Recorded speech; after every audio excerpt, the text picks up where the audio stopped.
Kamala, there's something different in your genes.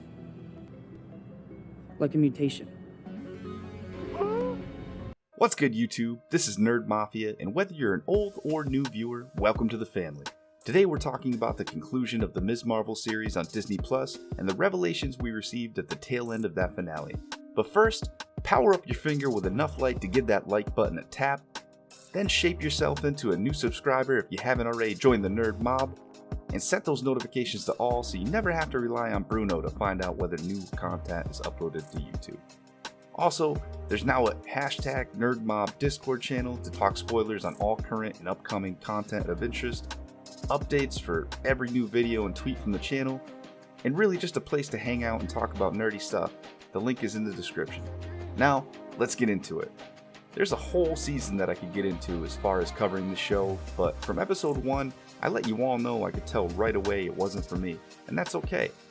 The main highlights were the bangle and the blue hand Aisha found it on, the alternate dimension of the Noors and the Jinn, time travel that defied all time travel logic set up in Avengers Endgame, and more recently, Kamala is a mutant, and also just swapped places with Captain Marvel, who looks fine as hell in that new costume if I might add.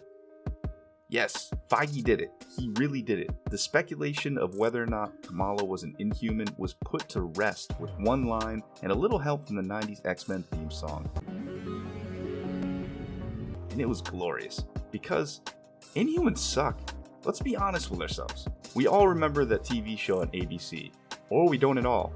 And a lot of us know they weren't that great in the comics either. The only reason they started getting any attempt at traction in the past decade or so was because Marvel didn't own the rights to the X-Men universe yet, and now they do, so... Bye, Felicia. I'm not mad about this at all. I'm hyped as hell that we're getting seeds planted for the mutants and X-Men sooner than anticipated. And I think Kamala being a mutant is flat out just a lot more fun than her being an Inhuman. She could basically be the MCU version of Jubilee, and who knows, maybe next season we see her meeting Professor X in his school for gifted youngsters, or something else even better. The Inhumans, as we've gotten to know them in their most recent renditions, have felt, well, a little too much like a weak substitute for the mutants anyway. And maybe I'm wrong, but I'm just so happy we're finally getting our first introduction of a mutant in the MCU. This happening gave me thoughts about how certain things might play out in She-Hulk next month, and believe me, that video is coming soon. I am a little confused at how in the hell a high schooler is not just examining, but cross-examining people's DNA, but I'll let it go because this moment allowed me to overlook it.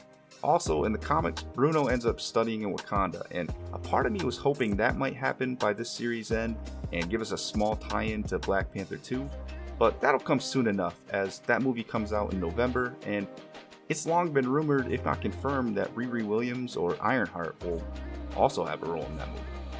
Whether or not Kamala becomes a member of the MCU's Young Avengers team is yet to be seen or mentioned, but she's definitely a strong candidate, and all the more interesting now that we know she has the mutant gene. Moving beyond that giant revelation, I've got a huge week of videos planned, and even more beyond that, so definitely don't overlook hitting those like and subscribe buttons if you want to be a part of it. As for the whole Captain Marvel, Ms. Marvel switcheroo in the post-credit scene, it left me confused as hell, but also thirsty because Brie Larson looked amazing. I have no idea how this will fit into the Marvel's movie, as I'm expecting it to play into Secret Invasion and a Kree-Skrull war of some sort. So we'll just have to go ahead and wait and see exactly what this means for those projects. All I know is Captain Marvel spends a whole lot of time in outer space, so I hope Kamala had a smooth transition after whatever just happened. The remaining Marvel of the Marvels group, Monica Rambeau's character, was last seen being recruited by some Skrulls at the end of WandaVision, and again, I have no idea how this will all tie together. I simply assume the Secret Invasion series will be heavily connected to the Marvels movie. But those are my thoughts on the season finale, and in a small part, the Ms. Marvel series as a whole.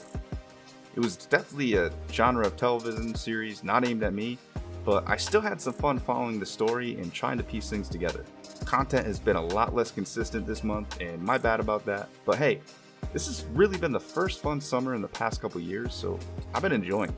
That's all I have for now, but honestly, I have at least 4 to 5 videos that I've been working on, planning, so stay tuned for what's coming soon. Thanks for watching, like the video to help support it, and subscribe if you're new. and also join the hashtag NerdMob Discord. Again, the link is in the description. Until next time, I'm out.